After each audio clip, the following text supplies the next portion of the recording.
12 जून 2025 दोपहर 1:38 पर air India flight 171 ने अहमदाबाद इंटरनेशनल एयरपोर्ट के रनवे 23 से टेक ऑफ किया। अभी प्लेन 625 फीट के ऊंचाई पर ही पहुंचा था कि एटीसी को एक मेडे की डिस्ट्रेस कॉल रिसीव होती है। उसके बाद जहाज अचानक रेडार से गायब हो जाता है। कुछ सेकंड्स के बाद शहर में एक जोरदार धमाका सुनाई देता है, मानो जैसे कि एक बम विस्फोट हुआ हो। काले और लाल रंग के धुएं बादल में उड़ते हुए दिखाई देते हैं। एयर इंडिया का बोइंग 787 ड्रीमलाइनर जो 242 पैसेंजर के साथ लंदन जा रहा था, वह सीधा जाकर टकराया एक मेडिकल कॉलेज के हॉस्टल से, जहां पर स्टूडेंट्स अभी अभी लंच करने बैठे थे। रिपोर्ट के जरिए इस हादसे में 294 लोगों की मरने की खबर है, जिसमें वह स्टूडेंट्स भी शामिल थे जो लंच करने बैठे थे। इस हादसे में एक और चीज इस तबाही को ज्यादा बढ़ा दिया, वो था भरा हुआ फ्यूल, जो कि फ्लाइट को जाना था लंदन, जिसकी दूरी 6700 किलोमीटर से ज्यादा थी। इसलिए प्लेन में लगभग 80,000 लीटर तक जेट फ्यूल भरा गया था। जब जहाज हॉस्टल से टकराया तब उस फ्यूल ने पूरी बिल्डिंग को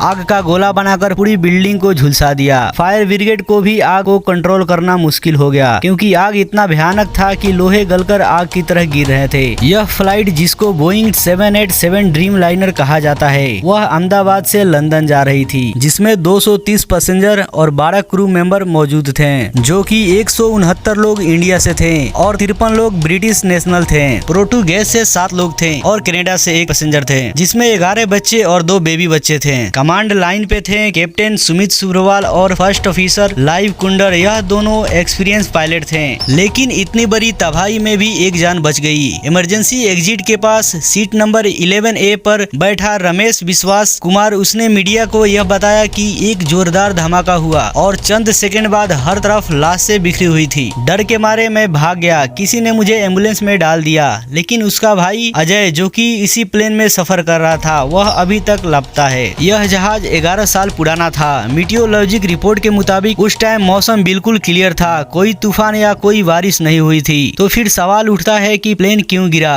क्या इंजन फेल हो गया था, या फिर फ्यूल टैंक फट गया था, या कुछ और टेक्निकल इश्यू से प्लेन क्रैश हुआ? कुछ रिपोर्ट के मुताबिक प्लेन ने टेक ऑफ के बाद जल्दी हाइट गेन नहीं की। एक्सपर्ट कह रहे हैं कि इंजन ने शायद पूरी ताकत नहीं दी, जिसके वजह से जहाज ऊंचा नहीं उड़ पाया। बोइंग 787 ड्रीमलाइनर नॉर्मली एक सेफ एयरक्राफ्ट माना जाता है, लेकिन इस मॉडल के साथ भी पहले कुछ टेक्निकल इश्यू रिपोर्ट हो चुके हैं, जैसे बैटरी फॉल्स और सॉफ्टवेयर बॉक्स। यह क्लियर नहीं है कि इस क्रैश के साथ इसके कुछ ताल्लुक था या नहीं। फिलहाल सबसे इम्पोर्टेंट चीज है ब्लैक बॉक्स। यह बॉक्स बताएगा कि क्रैश से पहले फ्लाइट की पोजीशन क्या थी, इंजन का स्टेटस क्या था, या कोई और चीज हुआ तो पायलट ने क्या बातें की। फिलहाल मरने वाली की फैमिली अपना DNA सैंपल्स जमा कर रही है, ताकि अपनी फैमिली को पता किया जा सके।